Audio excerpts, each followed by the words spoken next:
बाबा बाबा का सोडून गेलात तुम्ही? खरं तर माझ्या डोक्यावर विजयश्रीचा हात ठेवायला तुम्ही हवे होते बाबा. यशाची परिभाषा काय असते ते बघायला तुम्ही हवे होते बाबा.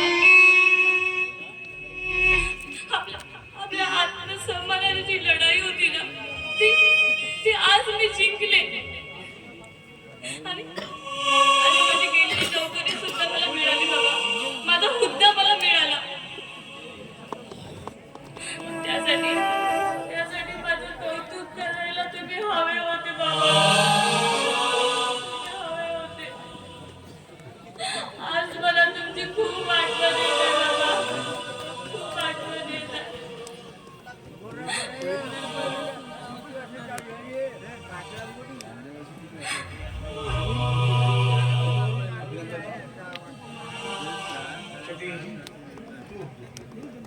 युद्धामध्ये जिंकले. अभिमान वाटतो ग तुला. तुला प्रेयसी म्हणून समजण्याचा अभिमान वाटतो मला. म्हणून तुझं अभिनंदन करण्यासाठी, तुला शुभेच्छा देण्यासाठी मी फार धन्यवाद.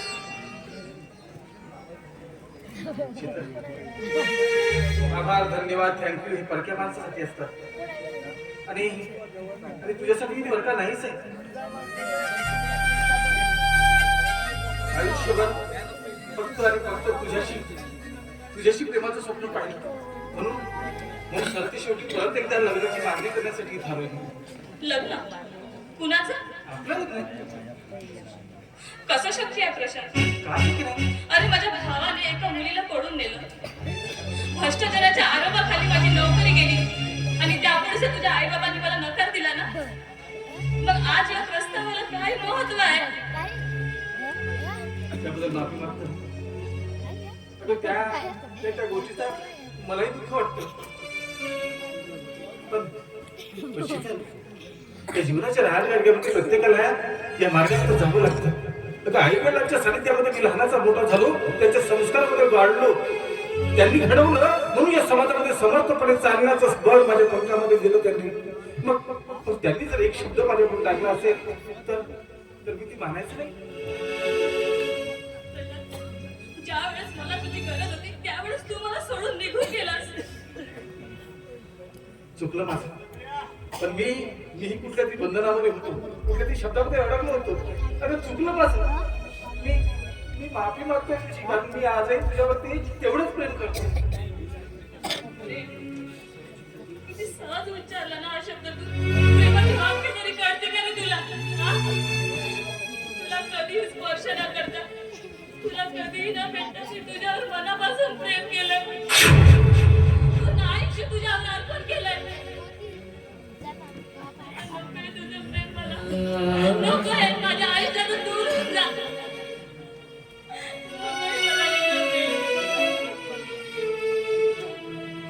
निघून जा तू आता आता.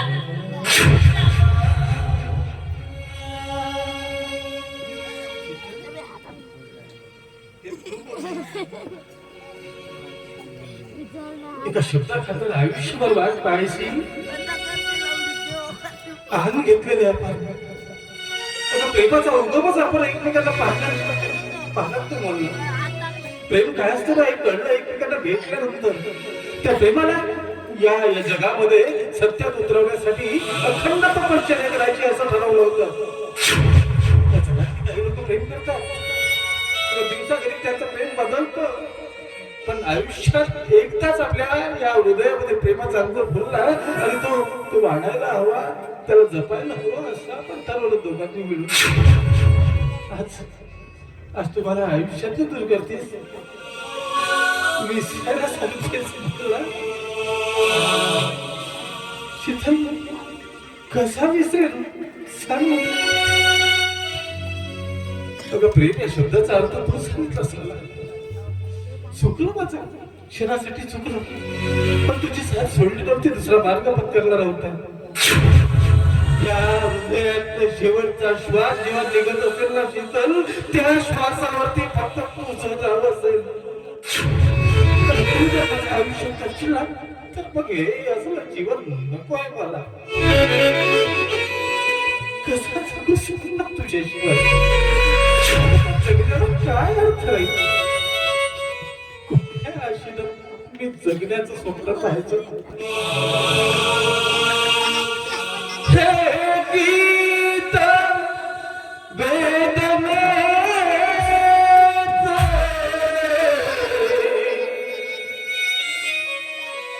गातो तुला स्मरून,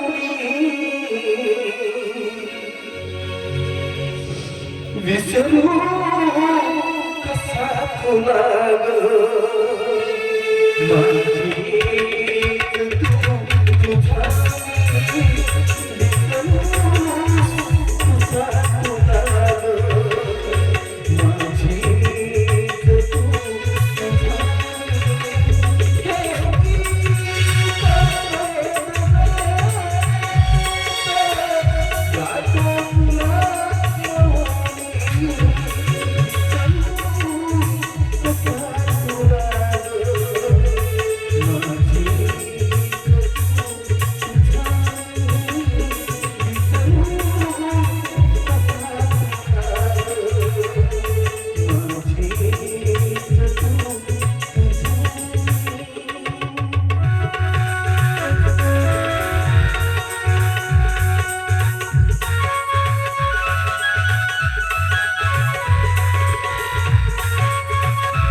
लक्षात घे शीतल, ह्या इतकं जर मी गेलो ना परत तुझ्या नजरेला कधी दिसणार नाही.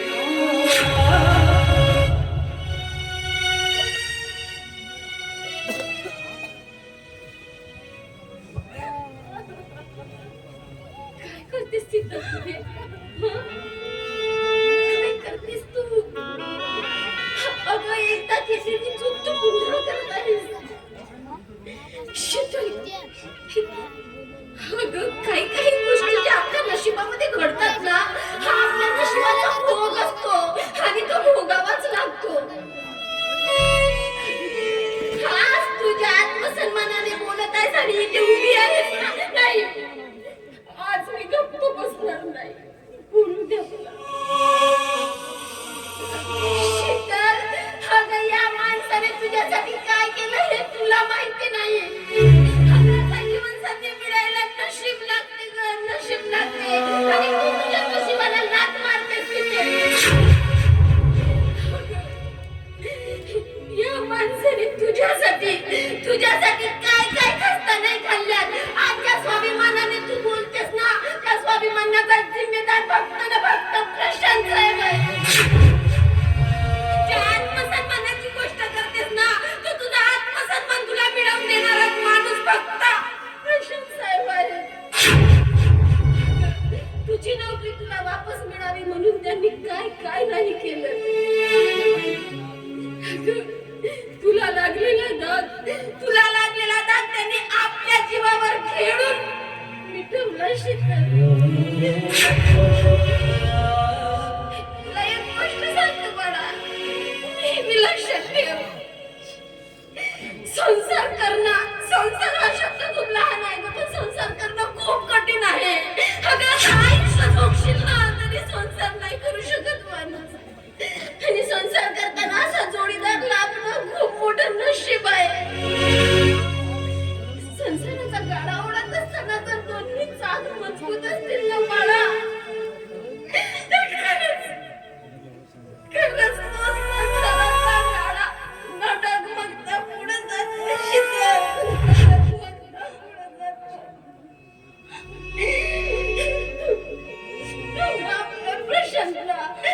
प्रशांत वाईट तुझाच होता आणि आज काय मला माफ कर रे प्रशांत. मी नाही ओळखू शकले तुला. तुझा दोष नाही त्याच्यामध्ये. खरं तर परिस्थिती याला कारणीभूत असते. तो श्रीमंत माणूस अभाव श्रीमंती असूनही दुःखाच्या खाईमध्ये स्वतः जगतोय. त्याचाही दोष नाही त्याच्यामध्ये. त्याचं बाळ लहान असताना त्याच्या शिरावरनं त्याच्या आईची सावली निघून गेलेली होती. अशा परिस्थितीमध्ये त्या माणसानं आई आणि वडिलांचं प्रेम दिलं त्या बाळाला. लहानाचं मोठं केलं, शिकवलं, या जगाचं ज्ञान मिळेल इतकं सामर्थ्य त्याच्या पंखामध्ये टाकलं. मग मला सांग, ते बाळ मोठं झाल्यानंतर, समजदार झाल्यानंतर आई वडिलांच्या आज्ञेत वागत नसेल तर काय दुःख होणार नाहीये. या जगातल्या कुठल्याही आई वडिलांची मुलं वयात आल्यानंतर, समजदार झाल्यानंतर जर आई वडिलांच्या विरोधामध्ये जात असतील तर कुठला आई वडील सुखी होणार आहे. त्याच वेळेच्या भावनेनं त्या माणसानं स्वतःच्या लेकराला आकळीला स्वतःच्या दुटकारला. उपाशी तापाशी असताना सुद्धा त्यानं मदत करण्याचं टाळलं त्याला, कारण त्या परिस्थितीची जाणीव त्याला व्हावी म्हणून. मग त्याच्या मुलीला, त्याच्या लेकराला, स्वतः त्याच्यापासून दूर नेणाऱ्या माणसाला कसा त्रास देता येईल याचा विचार केला त्याला. मग त्याच्या सोबतीला जे जे असतील, मग त्याचे आई वडील का असेना, बहीण का असेना, त्या साऱ्यांना छेडण्याचं षडयंत्र त्या माणसाच्या डोक्यामध्ये आलं. आणि त्यात दिसल्या गेली तू, मी, तुझे आई बाबा. मग यात दोष कोणाचा आहे? सांगा ना, कोणाचा दोष आहे? मला नाही वाटत त्याचा दोष आहे. अगं तुझा भाऊ, तो त्याच्या ठिकाणी बरोबर होता. ती त्याची प्रेयसी, ती त्याच्या ठिकाणी बरोबर होती. त्याने एकमेकाला दिलेला प्रेमाचा शब्द पाळण्यासाठी वडिलांपासून दूर होण्याचा निर्णय घेतला. पण वेदना मात्र या लोकांना सहन कराव्या लागल्या. आणि त्यातच आपणही या संबंधामध्ये याच विडक्यामध्ये अडकले. त्याच्यामुळं त्या ज्या वेदना त्यांनी सुचल्या ना इतक्याच वेदना आपल्याला पण सुसावा लागला. या परिस्थितीमध्ये दोष कोणाचा नाहीये. मी सुद्धा काही क्षणापुरतं काही वेळेपुरतं तुझ्यापासून दूर गेलो. आई वडिलांच्या शब्दात झालं. त्यांनी मला घडवलं, लहानाचं मोठं केलं म्हणून आई वडिलांच्या आदेश वागायचं. एक चांगला मुलगा आहे म्हणून या समाजामध्ये मिळवायचं. या खोट्या प्रतिष्ठेपायी मी माझ्या प्रेमाला लाथ आणलं आणि त्याची झड तुला सोसावी लागली. या तुझाही दोष आहे, माझाही दोष नाही. पण परिस्थिती नक्की नेहमी सत्याच्या बाजूने उभी राहते. आज आपलं प्रेम खरं होतं म्हणून ते जुळलं, पुन्हा मोठंच केलं. या परिस्थितीला जो समजू शकत नाही ना तो काळाच्या पडद्यावर जातो, माती बोलवून जातो. म्हणून शिकवण हीच आहे की परिस्थितीला ओळखा, सत्याच्या मार्गाने जा. आपण त्याच मार्गाचा स्वीकार केलाय. आपली चूक नाही शीतल, हे आपलं यश आहे.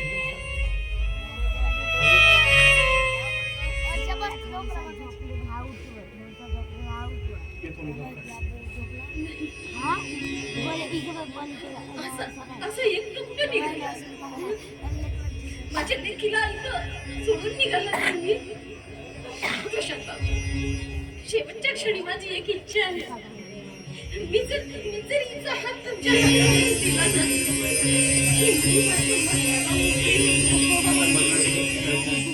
तुम्हाला आमच्या सुट्टीला राहायचं आशीर्वाद द्या. माझा आशीर्वाद कसं देऊ?